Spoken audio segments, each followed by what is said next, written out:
बताते हैं देहरादून से आती है बड़ी खबर, जहां पर आज सीएम धामी की अध्यक्षता में कैबिनेट की बैठक हो रही है। ये बड़ी जानकारी आपको दे रहे हैं। सीएम धामी की अध्यक्षता में इस समय बैठक चल रही है। कैबिनेट की बैठक में यूसीसी की नियमावली पर मोहर लग सकती है और जो जानकारी मिल रही है इसके मुताबिक कई और प्रस्तावों पर मोहर लग सकती है। आज की बैठक में सचिवालय में कैबिनेट की मीटिंग जारी है। हमारे सहयोगी इस पर और जानकारी देंगे। सुनील नप्रभात और जानकारी के साथ फोन लाइन पर मौजूद हैं। सुनील, सचिवालय में कैबिनेट की मीटिंग इस समय चल रही है, बड़ी बातें बताएं इस मीटिंग की।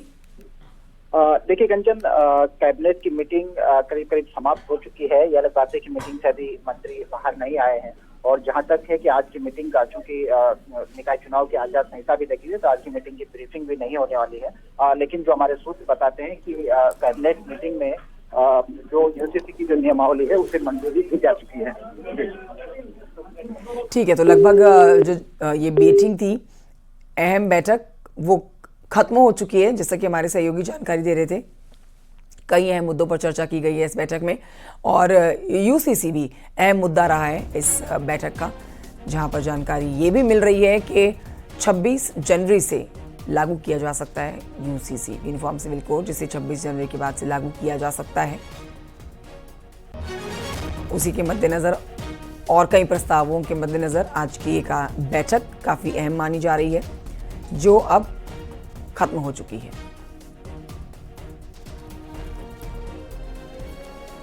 तो धामी कैबिनेट की मीटिंग इस समय खत्म हो चुकी है। हमारे सहयोगी ने ये जानकारी हमारे दर्शकों तक पहुंचाई है।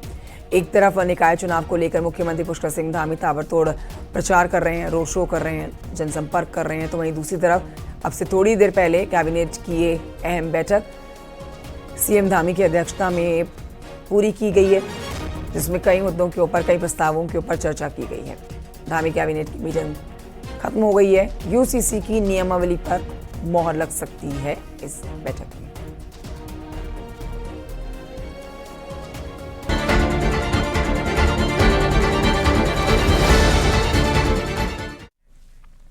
निकाय चुनाव की बात करेंगे। निकाय चुनाव को लेकर चुनाव प्रचार अपने आखिरी दौर में है इस समय। बड़ी जानकारी आपको देते हैं कि इसको लेकर सीएम धामी का मेगा चुनाव प्रचार जारी है।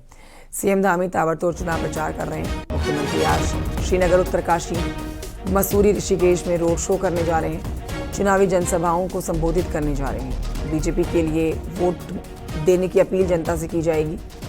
सबसे पहले सीएम श्रीनगर में बीजेपी के मेयर पद के प्रत्याशी आशा उपाध्याय के पक्ष में माहौल बनाने के लिए जनसभा करके जनता को संबोधित करेंगे। उसके बाद उत्तरकाशी में है रोड शो।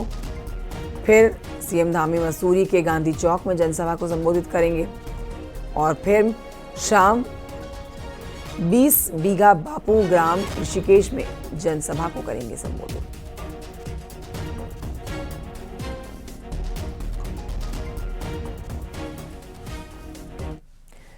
बढ़ते हैं आगे, आपको जानकारी दे देते हैं कि कल यानी कि रविवार को मुख्यमंत्री ने काशीपुर में रोड शो किया है और बीजेपी के लिए वोट की अपील की है। रोड शो के बाद सीएम धामी जनता को संबोधित करते हैं। सीएम धामी ने ट्रिपल इंजन की सरकार बनाने के लिए जनता से वोट की अपील की।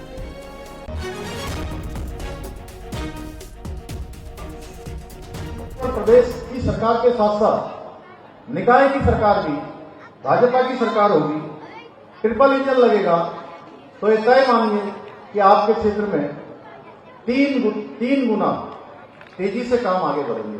काशीपुर तेजी से अच्छा शहर बनने की तरफ आगे बढ़ेगा। भाइयों बहनों, हम सभी जानते हैं आज हमारे प्रधानमंत्री आदरणीय मोदी जी के मार्गदर्शन में, उनके सहयोग से, उनके आशीर्वाद से उत्तराखंड विकास के निरंतर नए कीर्तिमान स्थापित कर रहा है। मुख्यमंत्री धामी ने उधम सिंह नगर के बाजपुर में रोड शो किया और बीजेपी के लिए वोट की अपील की है। सीएम धामी ने कहा है कि जनता सरकार के कामों से खुश है और सभी निकायों में कमल खिलने जा रहा है। सीएम ने यह भी कहा है कि लोग कांग्रेस को वोट ना करें और ऐसा करने से उनका वोट खराब हो जाएगा, क्योंकि कांग्रेस के पास विकास का कोई विजन नहीं है।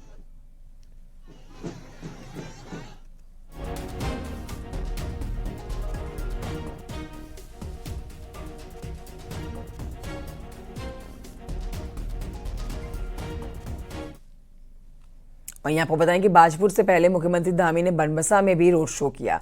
बड़ी संख्या में यहां पर स्थानीय लोग रोड शो में शामिल हुए। रोड शो के बाद सीएम धामी ने जनता को संबोधित किया और लोगों से बीजेपी के लिए वोट की अपील की। पूरे प्रदेश की जनता का आशीर्वाद मिल रहा है और जहां भी मैं जा रहा हूं, देखिए आप देख रहे होंगे इस समय कड़ाके की यहां ठंड पड़ रही है। बड़ा फैसला है यूसीसी के लेकर देश को इंतजार है। देखिए यूसीसी हमारा उत्तराखंड की देवतुल्य जनता के साथ हमारा वायदा था, हमारा संकल्प था कि हम हमारे आदरणीय प्रधानमंत्री श्री नरेंद्र मोदी जी के नेतृत्व में जब 2022 के चुनाव में देवभूमि उत्तराखंड की जनता के समक्ष गए थे तो हमने ये वायदा किया था कि हम सबसे पहले सरकार बनने के बाद पहला काम करेंगे, यूसीसी का विधेयक लाएंगे। हम यूसीसी का विधेयक लेकर आए और उस पर सभी ड्राफ्ट कमेटी ने ड्राफ्ट बनाया, विधेयक पास हुआ, राष्ट्रपति महोदय की मंजूरी मिल गई, एक्ट बन गया।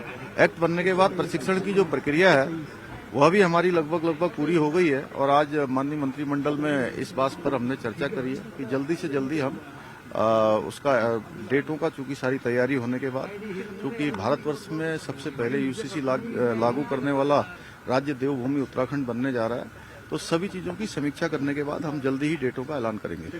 सर नियमावली पर मंजूरी मिल गई है।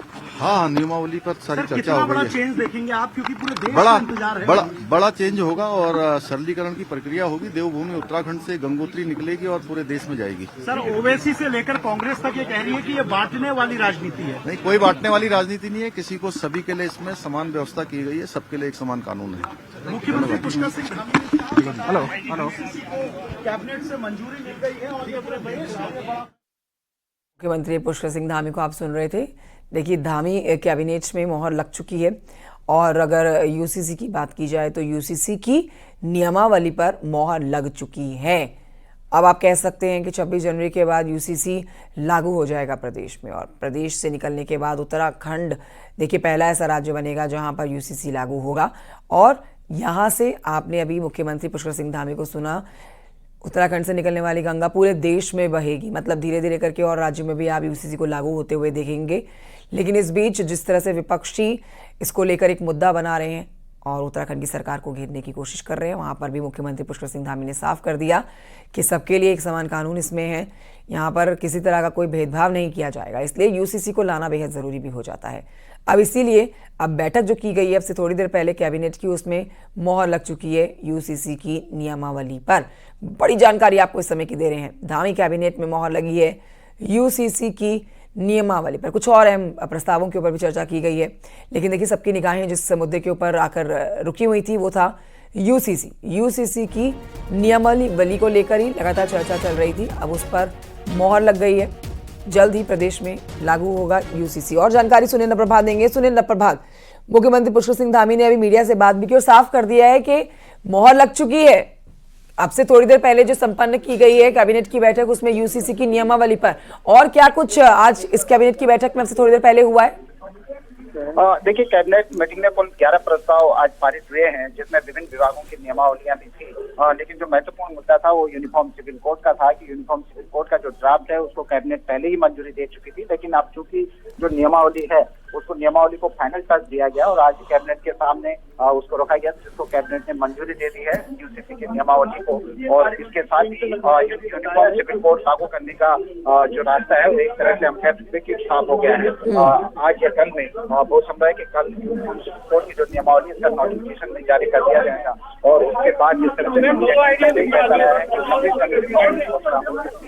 26 जनवरी को यूनिफॉर्म सिविल कोड लागू किया जा सकता है। शुक्रिया आपका सुनील प्रभात जानकारी के लिए।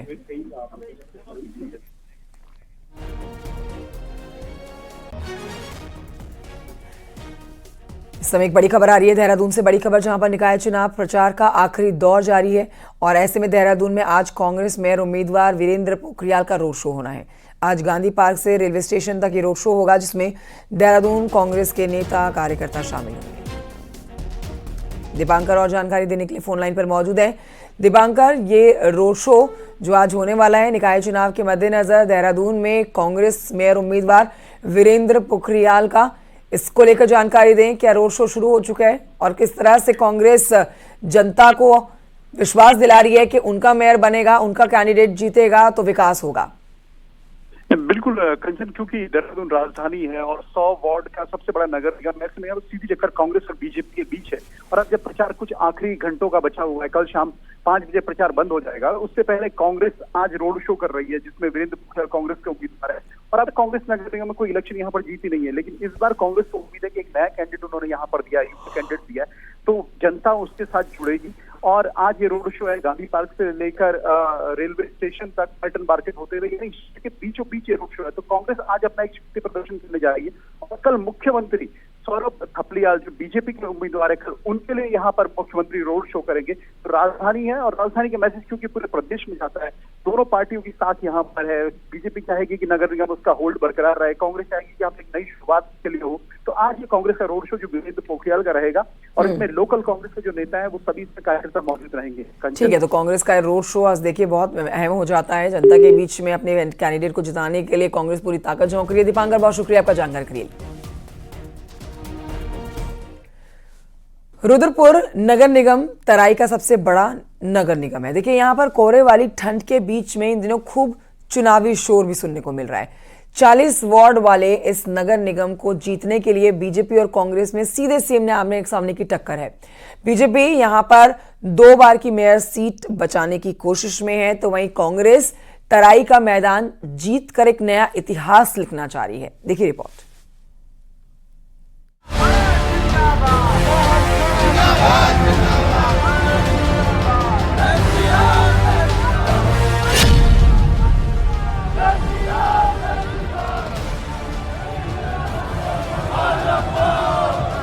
कुमाऊं में तराई के इस सबसे बड़े शहर रुद्रपुर में लगे इस कोहरे और ठंड के बीच चारों ओर चुनावी शोर है।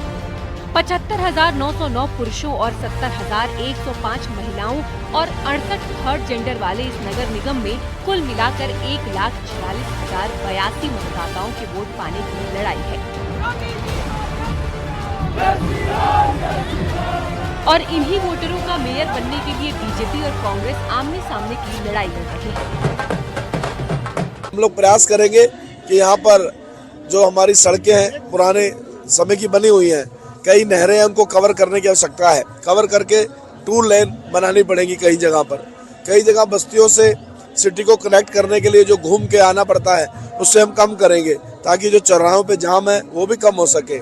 हमारे प्लानिंग है कि हम यहाँ के जो भी मठ हैं, मंदिर हैं, पूजा के स्थल हैं, उनका सौंदर्यीकरण करेंगे। 10 साल से यहाँ नगर निगम में भारतीय जनता पार्टी की सरकार है, तो उन्होंने क्या कार्य किया, कितनी सड़कें बनाई, या जल भराव की समस्या से आज तक निदान क्यों नहीं किया रुद्रपुर शहर का। थोड़ी सी बरसात आती है, हमारे व्यापारी भाइयों के दुकानों में जल भराव हो जाता है, तो मैं उस समस्या का समाधान करूंगा। जाहिर है साल 2013 में नगर पालिका से निगम बनने के बाद से ही रुद्रपुर नगर निगम में लगातार 2 बार से मेयर पद पर बीजेपी का कब्जा है। साल 2023 में सोनी कोहली और साल 2018 में बीजेपी के रामपाल यहां से मेयर बने, लेकिन इस बार रिजर्वेशन का गणित बदला, सीट सामान्य हो गई। भारतीय जनता पार्टी जिंदाबाद, भारतीय जनता पार्टी जिंदाबाद। ऐसे में बीजेपी ने अपने प्रदेश मंत्री और युवा नेता विकास शर्मा को फ्रेश चेहरे के तौर पर चुनावी मैदान में उतारा है, जबकि कांग्रेस ने शहर के प्रमुख कारोबारी मोहन लाल खेड़ा पर दांव खेला है। ऐसे में जनता भी नई उम्मीद लगा रही है। वार्डों में खुली नालियां, बरसात के समय निचले इलाकों में होने वाला बरसाती पानी, बदहाल सड़कें, सार्वजनिक शौचालय, पीने के पानी की अच्छी व्यवस्था, शहर में कम्युनिटी हॉल, इसके साथ ही शहर के 22 नए वार्डों में सीवर जैसी मूलभूत समस्याओं का समाधान लोग नई शहर की नई सरकार से लगाए बैठे हैं। काम के बेस पे जो मेयर चुनेंगे वही चुनेंगे, और धर्म का नाम पे बहुत हो गया है। अब धर्म के नाम पे कुछ भी नहीं होने जा रहा है। अब जो होगा काम के नाम बेस पे होगा, और ये मेयर अगर अगले 5 साल कुछ नहीं करेंगे तो हम फिर बदल देंगे। कुछ गलियां हैं जो बची हुई हैं, एक आध, अब हम चाह रहे हैं वो भी, और हमारे नाले का जो निकासी है वो जब जल भराव हो जाता है उसका जरूर हो जाए, क्योंकि बहुत समस्या आती है। बरसात से पहले ही टेंशन हो जाती है कि अब यहाँ रहे या नहीं रहे, जल भराव होता है। इस बार उन लोगों ने इतनी अच्छी व्यवस्था करी थी कि पानी पहले ही साफ, इस बार भराव हुआ ही नहीं। पिछले बार उस बार जब हुआ था तो उससे बहुत अच्छी सीख ली सभी लोगों ने। हमारे यहाँ भी नाली और रोड का समस्या है बहुत बड़ी, और ये 3 पॉइंट डैम पे जो हमारे आवागमन की जो सुविधा है उस पर बहुत प्रॉब्लम हो रही है। मतलब शाम को भीड़ हो जाती है, आने जाने में बहुत दिक्कत हो रही है। तो इससे हम लोग चाह रहे हैं कि नए मेयर का चुनाव हो, जिससे कि हम लोग का काम। जाहिर है लोग नए पार्षदों और महापौर से अच्छी खासी उम्मीदें लगाए बैठे हैं। इसके लिए लोगों की अपनी अपनी पसंद भी है। रुद्रपुर के चुनावी मैदान में बीजेपी, कांग्रेस, यूकेडी, बीएसपी के अलावा कई निर्दलीय प्रत्याशी हैं। लेकिन पूर्व विधायक राजकुमार ठुकराल के बीजेपी के समर्थन में चुनावी मैदान छोड़ने से बीजेपी को बेहतर उम्मीद है। लिहाजा शुरुआत में जो गणित त्रिकोणीय होता दिख रहा था, वो अब बीजेपी और कांग्रेस के बीच सीधा हो गया है। रुद्रपुर से न्यूज 18 के लिए शैलेंद्र नेगी की रिपोर्ट।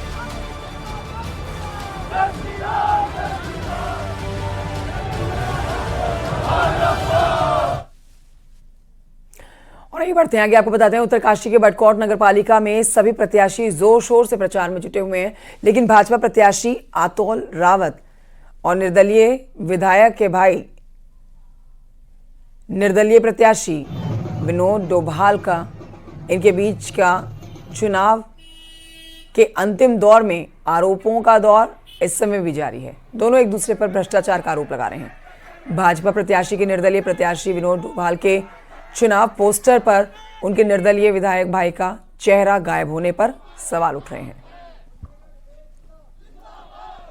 पीरियड में दोनों भाइयों ने इतना बढ़िया इमोशनल कार्ड खेला जनता के पास कि हम भ्रष्टाचार को मिटा देंगे, भ्रष्टाचार को ये कर देंगे, वो कर देंगे, और हुआ क्या, दोनों भाई उसमें लिप्त हो गए। देखिए, वो आरोपों का काम उनका लगाते रहे, बहुत ज्यादा हम उनको सीरियस नहीं लेते। हाँ, पार्टी बीजेपी हो चाहे कांग्रेस है, दोनों पार्टियां ठीक है अपनी अपनी जगह पे, लेकिन प्रत्याशियों के बारे में बहुत ज्यादा मुझे लगता नहीं है कि कुछ उनके बारे में बोला जाए, जनता सब जानती है।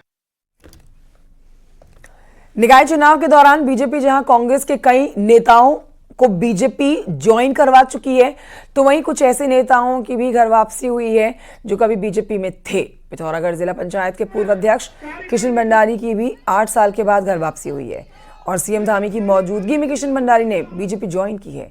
डीडीहार विधानसभा के भंडारी कभी विधायक बिशन सिंह चौफाल के राइट हैंड हुआ करते थे, लेकिन चौफाल के साथ बिगड़ते रिश्तों के कारण 2016 में पार्टी से बाहर कर दिए गए।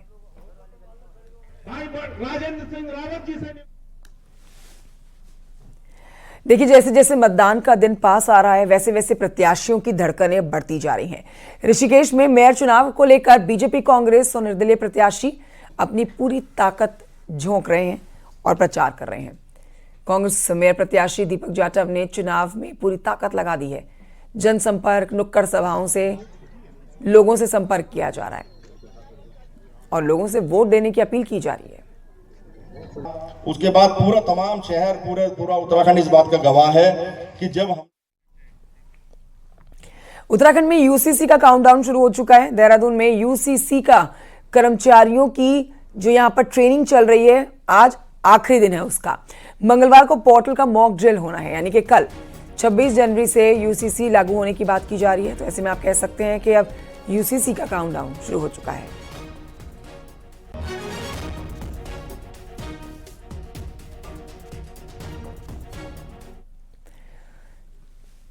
बढ़ते आगे, देहरादून से इस समय एक बड़ी खबर आ रही है जहां पर गौ तस्करों के साथ पुलिस का एनकाउंटर हुआ है।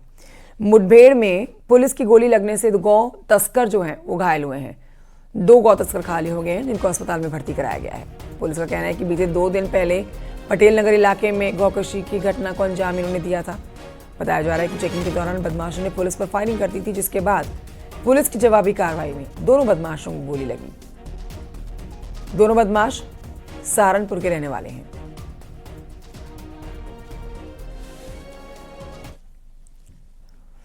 देहरादून के बाद अब खबर देहरादून से यहां के नेशनल गेम्स से जुड़ी हुई है, जहां पर वॉक रेस इवेंट को नेशनल गेम्स में शामिल किया गया है। 20 किलोमीटर पुरुष और 10 किलोमीटर महिला वॉक रेस को मंजूरी मिल गई है। 38वें नेशनल गेम्स में एथलीट से वॉक रेस इवेंट को हटा दिया गया था, लेकिन उत्तराखंड ओलंपिक संघ के अनुरोध पर अब वॉक रेस को इसमें शामिल किया गया है।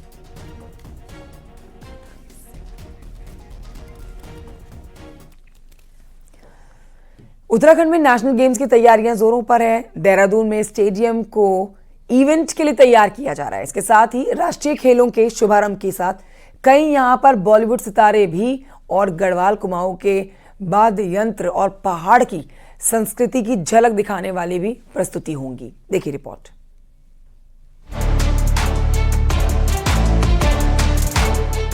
देहरादून में 28 जनवरी को होने वाले नेशनल गेम्स की तैयारी जोरों पर है। 38वें नेशनल गेम्स के उद्घाटन के मौके पर प्रधानमंत्री नरेंद्र मोदी पहुंचेंगे और इस भव्य आयोजन का हिस्सा बनेंगे। ये आयोजन देहरादून के महाराणा प्रताप अंतर्राष्ट्रीय क्रिकेट स्टेडियम में होगा, जिसे खास तौर पर इस इवेंट के लिए सजाया जा रहा है। कार्यक्रम में कई कलाकार अपनी प्रस्तुतियां देंगे। इसके साथ ही गढ़वाली ढोल दमाऊ, कुमाऊनी छोलिया नृत्य और जोनसारी कल्चर की अद्भुत झलक भी इस आयोजन में देखने को मिलेगी।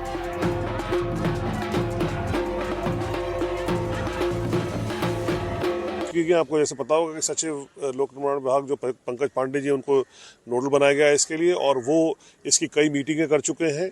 और यहाँ पर किस तरह से क्या व्यवस्था होगी, प्रधानमंत्री जी के आने की बात जो हो रही है उसमें उनका क्या प्रोग्राम होगा, यहाँ पे बाकी अन्य कार्यक्रम जो होते हैं वो किस लेवल के होंगे, ये सब कुछ चीज़ें जो है उनके स्तर से की जाए। हमारे पांडवास बैंड जो है वो कंटिन्यूस, अभी आपने देखा होगा हमारे पूरी टीम के साथ, खेल की टीम के साथ परफॉर्म कर रहे हैं, पूरे उत्तराखंड में घूम रहे हैं। साथ में इसमें पवनदीप राजन आ रहे हैं और जुबिन नौटियाल जी का तो आपने नाम सुना ही है कि वो भी आ रहे हैं। ये आयोजन न सिर्फ खेल जगत के लिए महत्वपूर्ण है, बल्कि उत्तराखंड की समृद्ध संस्कृति और परंपराओं को वैश्विक मंच पर प्रस्तुत करने का एक बेहतरीन मौका है। 28 जनवरी को देहरादून में होने वाले इस कार्यक्रम को लेकर राज्यवासियों में गजब का उत्साह है, क्योंकि प्रदेश में इस नेशनल गेम्स के दौरान करीब 10,000 खिलाड़ी मौजूद रहेंगे। न्यूज़ 18 के लिए देहरादून से सतेंद्र बर्तवाल की रिपोर्ट।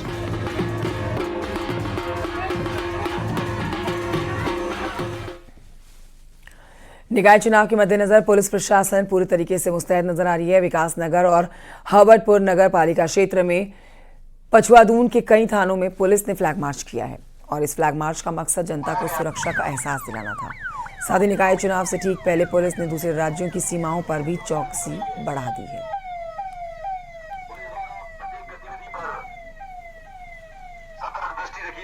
बैरियर्स बनाए गए हैं, जिनमें धर्मा वाला जो कि अंतर्राज्यीय बैरियर है, इसके अतिरिक्त कुल्हाल हो गया, डाक पत्थर में जो खुदरी हिमाचल प्रदेश का बॉर्डर है तो वहाँ पे बैरियर्स लगाए गए हैं। इसके अतिरिक्त सिटी में भी हर्बटपुर हो गया और बाबूगढ़ में आदि जगहों पे बैरियर्स लगाए गए। रानीखेत के इंदिरा बस्ती में देर रात आग लग गई, जिसमें 2 झोपड़ियां जलकर राख हो गई। फायर ब्रिगेड ने बमुश्किल आग पर काबू पाया है। झोपड़ी में रहने वाले लोगों ने भागकर अपनी जान किसी तरह से बचाई है। तस्वीरें भी आप देख रहे हैं, भयावह तस्वीरें देर रात की आप देखेंगे, जिसमें सारा सामान जलकर राख हो चुका है। आग लगने के कारणों का फिलहाल कुछ पता नहीं चल पाया है, लेकिन नुकसान बहुत ज्यादा हुआ है।